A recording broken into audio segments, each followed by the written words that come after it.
Gimana nih kabarnya? Pasti baik semua kan? Dan sekarang kita akan kembali memuji dan menyembah nama Tuhan. Dan sekarang kita berdoa dulu ya. Mari teman-teman kita berdoa. Terima kasih Tuhan untuk hari ini kami masih bisa berkumpul secara online. Tuhan berkati, Tuhan urapi kami. Berkati Tante Om yang akan menyanyikan lagu untuk kami semua. Dan kami akan menyerahkan namamu dan memuji namamu Tuhan.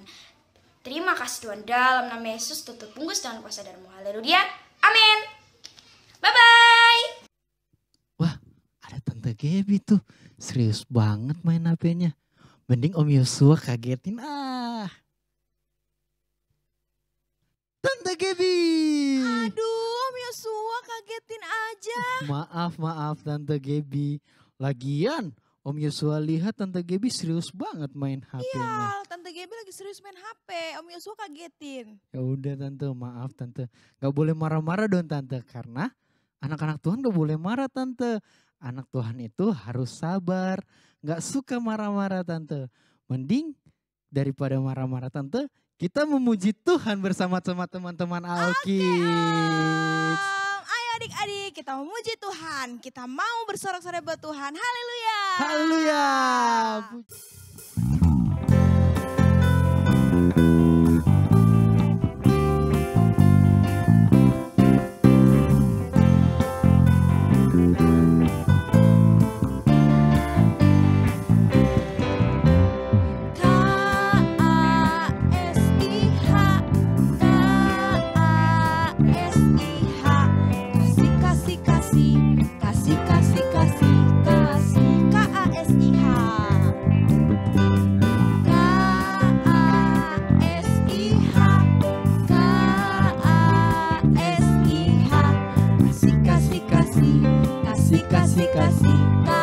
Kasih itu sabar.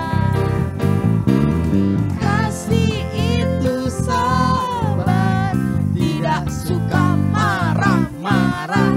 Sayang kepada teman, seperti kasih Yesus. KASIH, KASIH,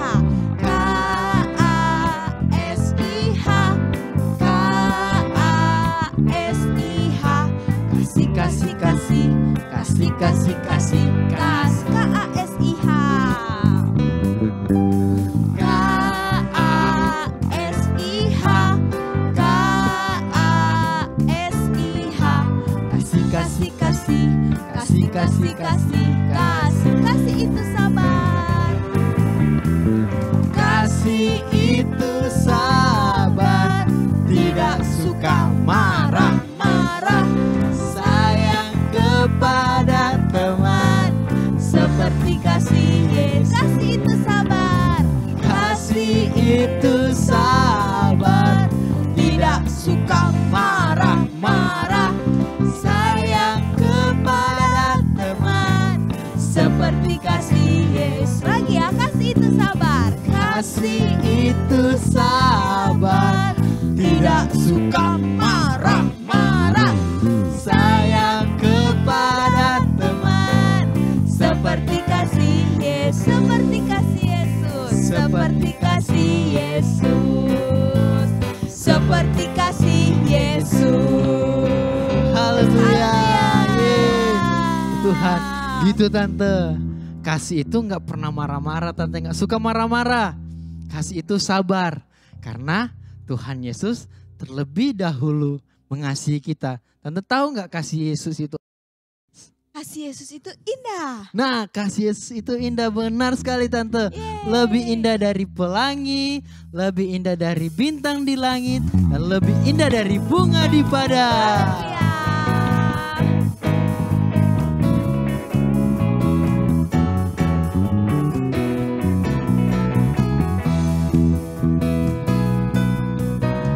Kasih Yesus indah-indah, oh indah. Kasih Yesus indah-indah, oh indah. Kasih Yesus. Kasih Yesus indah-indah, oh indah. Kasih Yesus indah-indah, oh indah.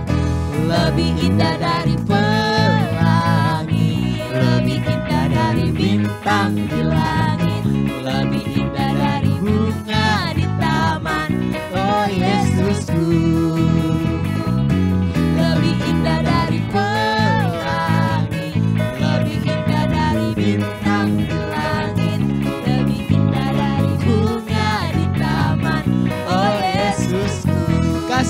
Yesusku.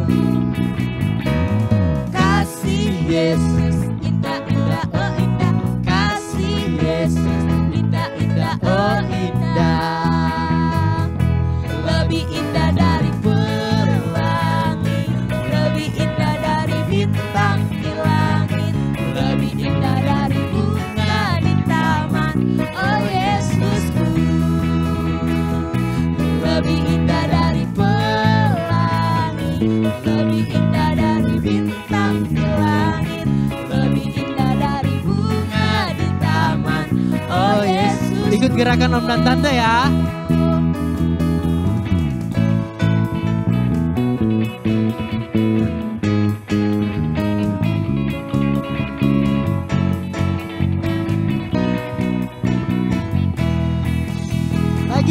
Lebih indah dari pelangi, lebih indah dari bintang di langit, lebih indah dari bunga di taman. Oh Yesusku, lebih indah dari pelangi, lebih indah dari bintang di langit, lebih indah dari bunga di taman. Oh Yesusku, oh Yesusku, oh Yesusku, haleluya, puji Tuhan. Kasih Yesus lebih indah dari apapun. Kasih Yesus juga ada dalam kehidupan kita. Itu sebabnya kita sebagai anak-anak Tuhan mau mengasihi Tuhan. Puji Tuhan, tiba saatnya kita mau mendengarkan firman Tuhan. Adik-adik di rumah siapkan hati kita, siapkan pikiran kita untuk kita boleh mendengarkan firman Tuhan. Kita nyatakan kalau kita mengasihi Tuhan. Haleluya, terima kasih Tuhan. Kita katakan, ku mau cinta Yesus selamanya. Haleluya, Yesus. Ku mau cinta Yesus selamanya. Amin. Ku mau cinta Yesus selamanya. Meskipun badai silih berganti dalam hidupku, ku tetap cinta Yesus selamanya. Ya Aba Bapa, ya Aba Bapa, ini aku anakmu, layakkanlah seluruh hidupku. Ya Aba Bapa, ini aku anakmu, pakailah sesuai dengan rencanamu. Ku mau cinta Yesus selamanya. Ku mau cinta Yesus selamanya. Amin. Terima kasih Tuhan. Ku mau cinta Yesus selamanya. Meskipun badai silih berganti dalam hidupku, ku tetap cinta Yesus selamanya. Lagi katakan, ku mau cinta Yesus, ku mau cinta Yesus selamanya. Ku mau cinta Yesus selamanya. Meskipun badai silih berganti dalam hidupku, ku tetap cinta Yesus selamanya. Panggil dia, ya Aba Bapa.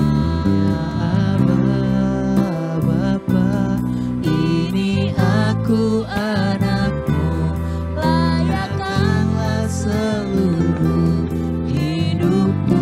Ya Aba, ya Aba Bapa, ini aku anakmu, pakailah sesuai dengan rencanamu. Ya Aba Bapa, ya Aba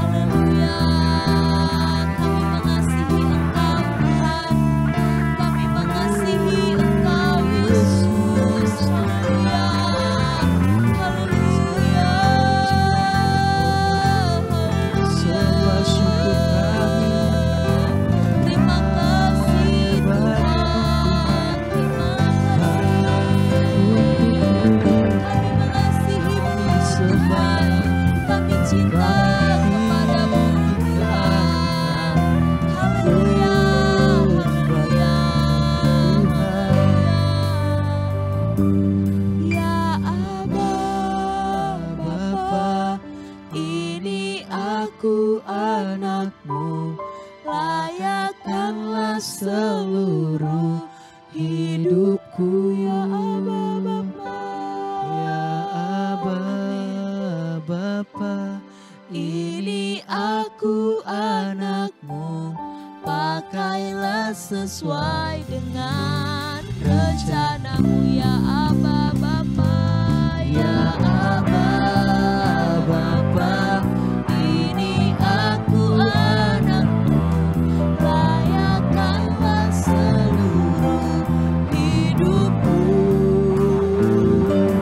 Ya Aba, Bapa, ini aku anakmu, pakailah sesuai dengan rencanamu. Pakailah sesuai dengan rencanamu. Pakailah sesuai dengan rencanamu. Terima kasih Tuhan Yesus, terima kasih Bapa yang baik.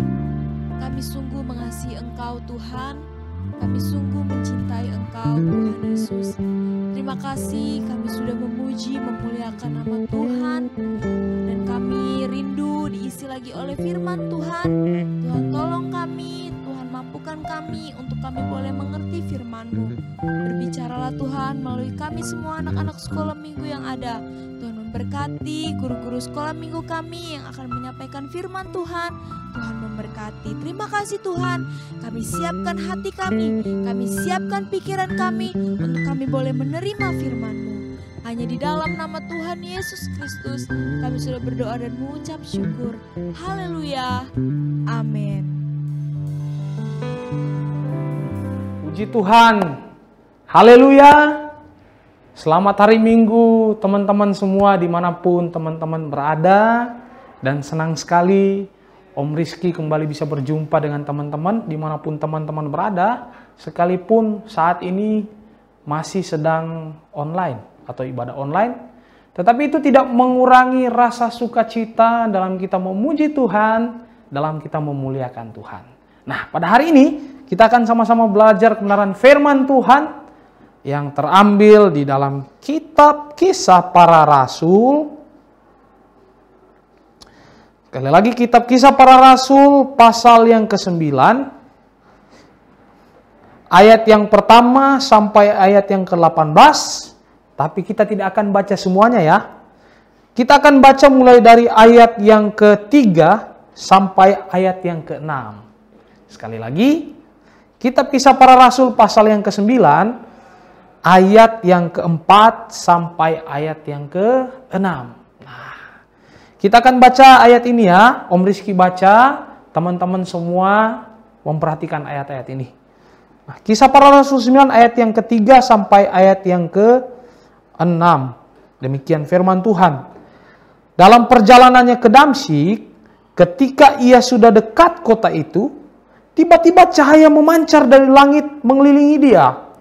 Ia rebah ke tanah dan kedengaranlah olehnya suatu suara yang berkata kepadanya, "Saulus, Saulus, mengapakah engkau menganiaya aku?" Jawab Saulus, "Siapakah engkau Tuhan?" Katanya, "Akulah Yesus yang kau aniaya itu. Tetapi bangunlah dan pergilah ke dalam kota, di sana akan dikatakan kepadamu apa yang harus kau perbuat." Puji Tuhan. Adik-adik atau teman-teman yang dikasihi oleh Tuhan, di dalam pasal yang ke-9 ini, penulis Kisah Para Rasul menjelaskan tentang sebuah kisah hidup dari seorang yang luar biasa dipakai oleh Tuhan. Seorang yang bernama Saulus. Nah, nanti ada satu cerita di mana dia namanya diganti menjadi Paulus. Nah, dalam Kisah Para Rasul pasal yang ke-9 ini, dia masih memakai nama Saulus. Yang kita kenal bersama secara umum Paulus. Nah, Penulis kitab Kisah Para Rasul ini dengan jelas menceritakan kisah hidup dari seorang yang luar biasa yang dipakai oleh Tuhan. Nah, sebelum dia dipakai oleh Tuhan, yang tentunya dipakai untuk memberitakan kerajaan Allah dan banyak memenangkan jiwa, ada satu hal yang ia lakukan yang tentunya di sini adalah tingkah laku atau kelakuan yang ia lakukan yang tidak berkenan kepada Tuhan. Yaitu kita baca di pasal yang ke-9 ayat yang pertama sampai ayat yang kedua. Ayatnya berbunyi begini. Sementara itu berkobar-kobar hati Saulus untuk mengancam dan membunuh murid-murid Tuhan. Ia menghadap imam besar dan meminta kuasa daripadanya untuk dibawa kepada majelis-majelis Yahudi di Damsyik supaya jika ia menemukan laki-laki atau perempuan yang mengikuti jalan Tuhan, ia menangkap mereka dan membawa mereka ke Yerusalem. Nah, di ayat yang pertama sampai ayat yang kedua ini Alkitab menjelaskan apa yang dilakukan oleh Saulus yang tentunya yang tidak berkenan kepada Tuhan. Yaitu ia mempunyai tujuan yang tidak baik, ia membenci orang-orang percaya. Ia mempunyai tujuan untuk menganiaya orang percaya. Bahkan ia mempunyai tujuan yang ingin membunuh orang-orang percaya. Karena dia tidak suka dengan orang-orang percaya. Jadi hidup Saulus ini penuh dengan kebencian. Nah, dari kebencian yang ia punya, nah, timbullah niatnya untuk membunuh orang-orang percaya. Nah, sikap seperti ini tidak berkenan di hadapan Tuhan. Nah, sikap-sikap seperti ini adalah sikap yang tidak menyenangkan hati Tuhan. Sedangkan kita sebagai orang-orang percaya, kita diciptakan untuk memuliakan Tuhan, untuk menyenangkan hati Tuhan. Nah, sikap seperti ini nih bertentangan dengan apa yang Tuhan perintahkan di dalam hidup kita. Nah, Alkitab berkata di dalam Yohanes pasal yang ke-15 ayat yang ke-17, Alkitab berkata begini, inilah perintahku kepadamu, kasihilah seorang akan yang lain. Nah, ini yang Tuhan perintahkan kepada kita untuk saling mengasihi antara kita dan sesama kita. Nah, jadi pengikut Kristus harus memiliki karakter Kristus. Karakter yang tidak suka membenci, karakter yang tidak suka memiliki niat jahat kepada orang lain, karakter yang suka mengancam.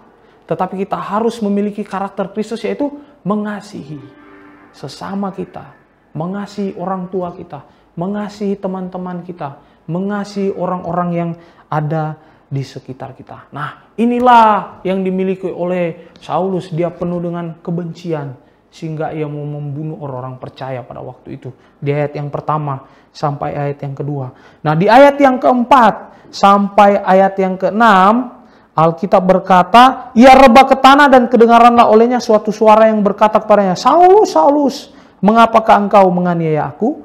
Jawab Saulus, siapakah engkau Tuhan? Katanya, akulah Yesus yang kau aniaya itu. Tetapi bangunlah dan pergilah ke dalam kota, di sana akan dikatakan kepadamu apa yang harus engkau perbuat. Nah, adik-adik yang dikasihi oleh Tuhan, di ayat yang keempat sampai ayat yang keenam ini, penulis menceritakan bagaimana seorang Saulus yang memiliki kebencian, yang memiliki niat yang tidak baik kepada orang-orang percaya, bertemu dengan satu pribadi yang sangat mengasihi dia. Nah, di sini penulis menuliskan bagaimana Paulus bertemu dengan satu pribadi yang sangat menyayangi hidupnya, yaitu siapa? Tuhan Yesus. Jadi pada waktu ia sedang dalam perjalanan ke Damsyik dengan penuh kemarahan untuk menangkap orang-orang percaya, ada satu kejadian yang ia alami. Nah, inilah titik di mana awal dia diubahkan. Inilah titik di mana awal ia dipulihkan. Dia bertemu sama Tuhan Yesus. Jadi perjumpaan pribadi dengan Tuhan Yesus membuat hidup kita diubahkan. Ya, dari dulunya kita memiliki sifat yang tidak baik. Dari dulunya kita mungkin memiliki kebiasaan-kebiasaan yang tidak berkenan kepada Tuhan, setelah kita mengalami perjumpaan pribadi dengan Tuhan, maka hidup kita diubahkan menjadi baik, menjadi berkenan kepada Tuhan, dan memuliakan Tuhan. Jadi di sini kita belajar bahwa Tuhan mampu mengubah kehidupan orang yang paling keras sekalipun dan tidak percaya sekalipun. Nah, teman-teman yang dikasihi oleh Tuhan atau adik-adik yang dikasihi Tuhan, mari kita mau mengalami Tuhan di dalam kehidupan kita. Kita mau mengalami hadirat-Nya tercurah melawat hidup kita, sehingga hidup kita kembali diubahkan oleh Tuhan. Dari yang tidak baik menjadi baik, dari yang tidak berkenan menjadi berkenan kepada Tuhan. Nah, di sini Paulus mengalami Tuhan sehingga ia diubahkan dari dia memiliki niat yang jahat, dia memiliki niat untuk membunuh orang-orang percaya, semuanya itu hilang. Semuanya itu dia tidak punya lagi sebab dia sudah ketemu Tuhan yang penuh dengan kasih. Nah, inilah awal pertobatan dari Paulus.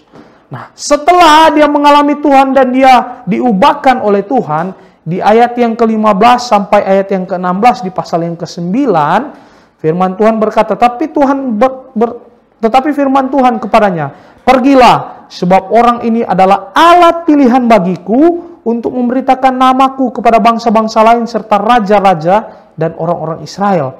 Aku sendiri akan menunjukkan kepadanya betapa banyak penderitaan yang harus ia tanggung oleh karena namaku. Puji Tuhan, adik-adik atau teman-teman yang dikasih oleh Tuhan, setelah dia bertobat, dia dipilih oleh Tuhan. Yang tentunya untuk maksud dan tujuan yang mulia, yaitu untuk memberitakan kebenaran firman Tuhan, memenangkan jiwa-jiwa, dan untuk memperlebar kerajaan Allah di muka bumi ini, sehingga ada banyak orang mengenal Tuhan, percaya kepada Tuhan. Nah, Paulus dulunya ia adalah seorang pembunuh, ia adalah seorang pendosa, tetapi diubahkan oleh Tuhan.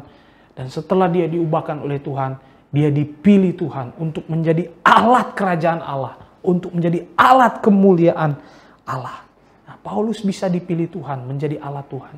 Nah, kita juga semuanya adalah alat-alat pilihan Tuhan untuk membawa kemuliaan Tuhan, untuk menyatakan berita atau menyampaikan berita kabar baik dimanapun kita berada. Jadi kalau memberitakan firman Tuhan, memenangkan jiwa-jiwa, itu bukan hanya pekerjaan seorang pendeta, seorang hamba-hamba Tuhan, tetapi kita semua bisa menjadi alatnya Tuhan untuk menyampaikan kabar baik. Dan tidak mustahil lewat kehidupan kita ada banyak jiwa-jiwa yang menjadi percaya kepada Tuhan. Seperti Saulus, dia dahulunya Saulus diubahkan menjadi Paulus. Nah, jadi kita bisa belajar dari kisah hidup dari seorang yang luar biasa yang dipakai Tuhan. Jadi perjumpaan pribadi dengan Tuhan membuat kita diubahkan. Nah, dan kita adalah alat Tuhan untuk mengabarkan kabar baik dimanapun kita berada. Sehingga lewat kehidupan kita, kerajaan Allah semakin dikenal dan nama Tuhan dipermuliakan. Nah, puji Tuhan, adik-adik atau teman-teman yang dikasihi Tuhan, firman Tuhan Om Rizky tidak panjangkan. Om Rizky berdoa supaya kita semua menjadi umat-umat pilihan Allah yang luar biasa dipakai Tuhan untuk kemuliaan Tuhan. Nah, firman Allah sampai di sini dan mari kita sama-sama berdoa. Terima kasih Tuhan, kami bersyukur buat kebenaran firman-Mu. Pada saat hari ini kami boleh belajar kebenaran firman Tuhan dari kisah hidup dari seorang yang luar biasa dipakai Tuhan. Paulus, atau dalam pasal ini dinamakan Saulus. Kami belajar perjumpaan pribadi dengan Tuhan membuat hidup kami diubahkan. Dan setelah hidup kami diubahkan, kami menjadi alatnya Tuhan untuk mengabarkan kabar baik dimanapun kami berada. Kami berdoa, biarlah kehidupan kami terus jadi berkat dimanapun kami berada. Dan biarlah dalam hidup kami, nama Yesus semakin ditinggikan, nama Yesus semakin dimuliakan. Hamba berdoa, buat anak-anak sekolah minggu dimanapun mereka berada. Tuhan Yesus memberkati mereka. Tuhan jaga lindungi mereka dimanapun mereka berada, dimanapun mereka beraktivitas. Terima kasih Tuhan, segala kemuliaan hanya bagi Tuhan. Kami sudah berdoa dan mengucap syukur. Haleluya, puji Tuhan. Amin. Tuhan Yesus memberkati semuanya.